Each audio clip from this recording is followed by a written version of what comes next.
ஒரு வார்த்தை ஒரு வாழ்க்கையை மாற்றலாம். நாம் பேசும் ஒவ்வொரு வார்த்தைக்கும் ஒரு விலை உண்டு.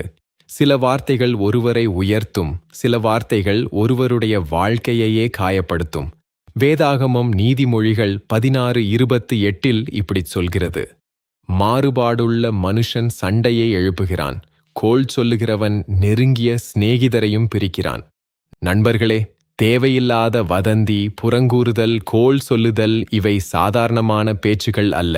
அவை குடும்பத்தையும் நட்பையும் வேலைவாய்ப்பையும் ஒருவருடைய நற்பெயரையும் அழிக்கக்கூடும். ஒரு உண்மை வாழ்க்கை சூழலை நினைத்துப் பாருங்கள். ஒரு அலுவலகத்தில் ஒரு ஊழியர் தனது சக ஊழியரை பற்றி ஒரு தவறான தகவலை மற்றொருவரிடம் சொல்கிறார். அது பலரிடம் பரவுகிறது. இறுதியில் அந்த நபர் மீது நம்பிக்கை குறைந்து நட்பு உடைந்து அவருடைய வேலை கூட ஆபத்தில் சிக்குகிறது. பின்னர் அந்த செய்தி உண்மையல்ல என்பது தெரிய வருகிறது. ஆனால் ஏற்பட்ட காயத்தையும் இழந்த நம்பிக்கையையும் திரும்பப் பெறுவது எளிதல்ல.